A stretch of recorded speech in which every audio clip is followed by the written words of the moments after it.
You're starting a very impulsive weekend reading vlog, or reading vlog in general. I don't know. I found myself with quite a few books that I need to get through and like no time to do it. Oh, I love that for me. We have the menace that is Libby. If you don't know what Libby is, it's like this app have a connection to like the library system, so you can essentially check out library books without ever having to go to the library. And so you get it all through like your phone. You get it in like ebook form like this, or you get the audiobook, which I think is really great, really fun. But the thing about Libby is it still works like a library system, and like they send it to you as soon as the other person returns it, and sometimes they pile up. A bunch of the things that I requested said it'll be several weeks, a few months, and all of a sudden they're here. And I'm hoping I can get a lot done this weekend and I can get a lot read. Volume 3, as you can see it right there. I also have the audiobook to, what is this called? How We Fell Apart. This came out 2 years ago, a year ago. Ooh, I don't even know what year it is, to be quite honest. Anyways, so I have the audiobook for that. I've only gotten like 23% into it. The other audiobook I have is for wait, what is this called? You'll Be the Death of Me. I thought I would try and get the audiobook to read along with the book because I haven't picked the book back up after I put it down. Normally with Karen and McManus books, I just like kind of fly through them. I know I have said this, I preached this so many times. So for me not to fly through this one off the bat was not expected, okay? I'm gonna try and finish this Demon Slayer volume hopefully today before 6 p.m. It's like 1 p.m. right now. And then I will take some time to continue listening to this audiobook. Hopefully I can get this to about 50%. That would be my goal for tonight. Sunday I can spend reading You'll Be the Death of Me and then my arc.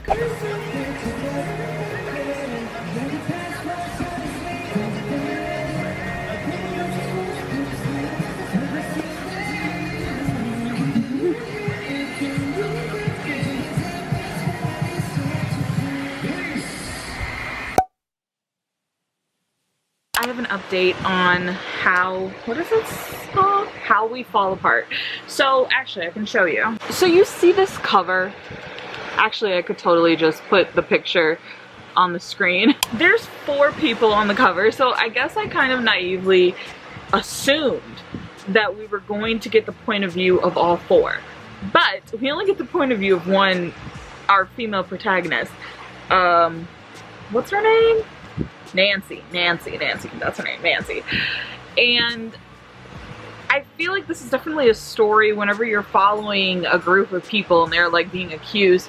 That's one of the things that I really liked about, for example, like One of Us is Lying. Every single one of Karen and McManus's books, you see multiple point of views. And I think that in stories like that, when you so closely have a group of people who are all being accused or something or wrapped in something, having all of their point of views really adds something to it. Gives you a little zest, you know? Definitely I think that that's one of the things that I don't really like about this story, that we're only seeing one point of view, and I feel like the setup of how they're telling the story is also just a little interesting.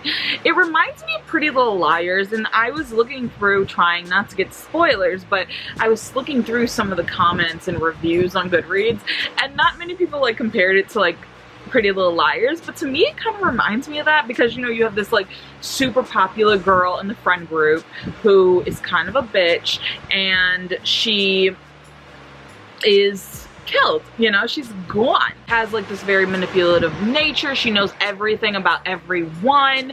She even has some secrets of her own that like her parents don't know about. Like they think she's like the perfectly happy, wonderful daughter, and no, that's not the case. The site that like everyone sends in their confessions to, that kind of is like Gossip Girl. I don't really love the story. I don't know, and I'm 50% through the story, as you could see when, well, it's gone now. I feel like I should love it by now, but I don't love it. I'm just kind of listening to listen. Yeah. Since I'm avoiding getting back to that book, let's talk about current events, shall we? Today they announced that they're going to do a live-action Hercules movie, and as exciting as it could be potentially. This movie is so beloved that the casting has to be like 1000% correct.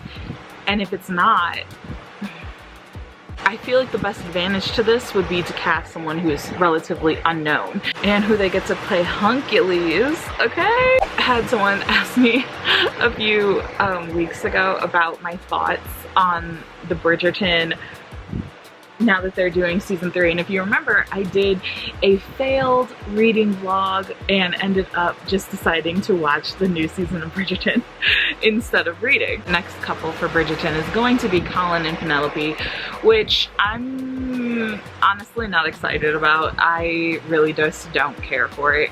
I don't. I'm sorry. I know that the actress who plays Penelope has been doing hella promotions, which I'm really shocked by because I feel like, shouldn't it be Simone Ashley doing hella promotions for this? I feel like we hardly saw her in many interviews outside of the first few press things. I feel like I didn't love season 2 as much as I loved season 1, which is really shocking to me because I feel like season 1, I rewatched it like 3 or 4 times because I was obsessed. But this time around, I just couldn't get myself to go back and watch it. And I feel like part of it is because I hated the Featheringtons, which also as an extension is Penelope. I think giving them so much of the screen time just didn't make sense in season 2. I feel like we should have gotten more scenes of getting like backstory with Kate, since that was her season. Like I think I saw, unfortunately, on TikTok, because for some reason TikTok has me stuck on Bridgerton talk, and I wish they would release me. Saw one of the headlines as I was scrolling quickly. It was like, oh, we're gonna see more of Kate's backstory in season 3, and I'm like, what do you mean? Season 2 was her season. It should have been in season 2 if you were gonna give us backstory on her. Ugh, I'm so sick of the Featheringtons. I'm so sick of Penelope. I'm so sick of Colin.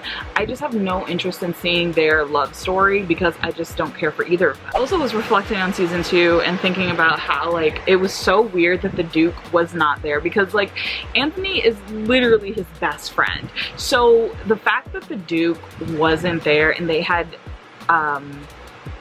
Daphne filling in those conversations, she did not deserve to be like kind of shafted like that. Like, you know, it didn't make sense why her kids weren't with her. It didn't make sense why her husband wasn't with her. It didn't make sense why she was at the Bridgerton home without them, like, and especially when the baby is still so young. Like, it just didn't make sense. So either they recast the Duke, which I would hate for them to do, but like recast him to fill in that role, or find a way to get the dude back.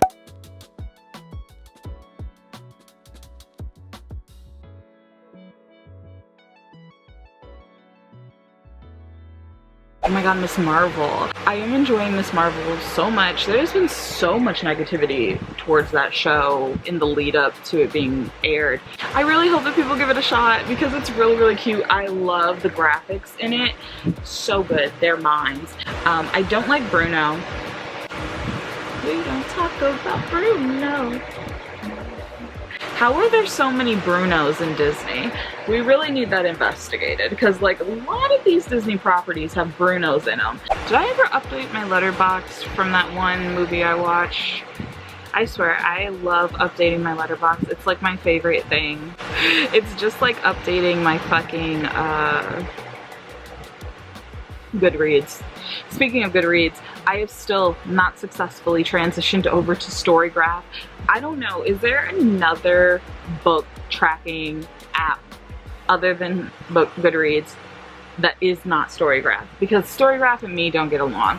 I just don't like the format of the app. Find something else, but if I can't find anything else, I'm just gonna keep using Goodreads. I can't remember, did I get through the second Thor? I did get through the second Thor. The second Thor, the first 2 Thor movies are so bad. Like, when everyone's sitting here talking about, oh, I hate phase 4 of the MCU. Is it all 5 stars and like award winning? No, don't go that far, but I have been enjoying it. Like, I've gotten through it. The most consistent TV watching and movie watching you have gotten from me in a very long time. But getting through those Thor movies, oof. Phases 1 and 2 were honestly not that great from Marvel. I don't know how people have confused themselves. I think it's because phase 3 rode so hard.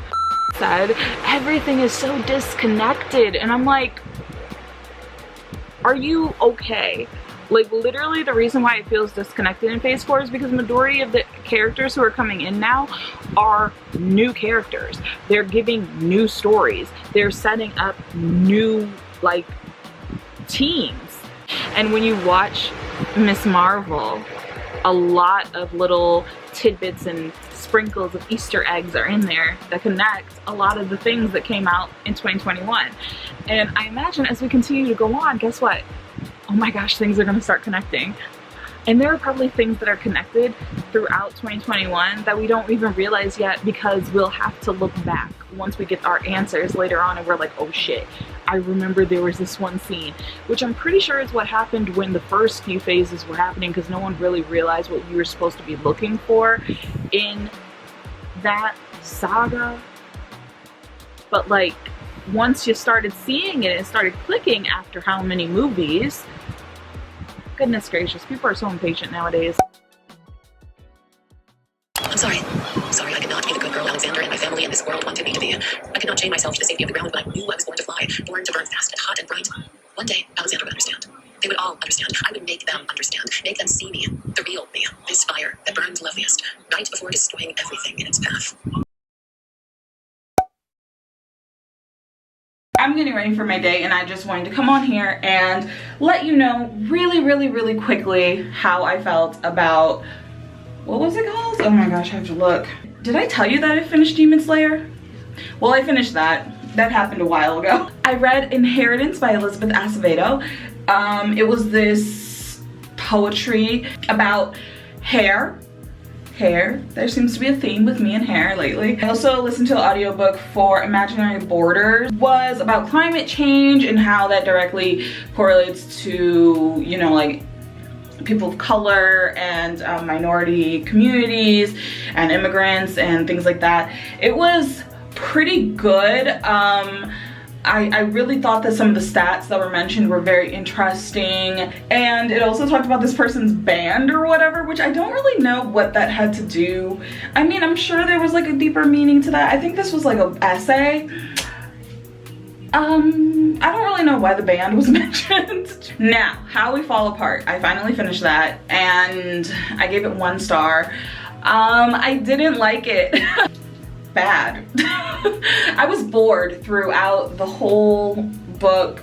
At 50%, I already felt like I was dragging it. This is just me putting pressure on myself. I haven't been reading, period.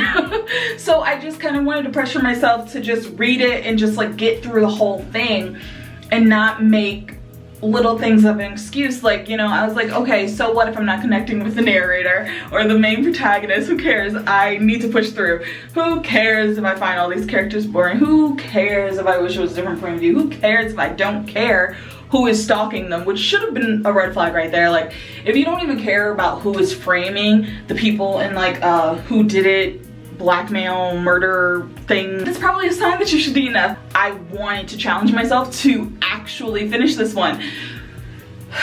And I probably would have DNF'd it, but I gave it 1 star. Even the ending, I just didn't care. In this vlog, I read like 4 books, technically, so we are on our way.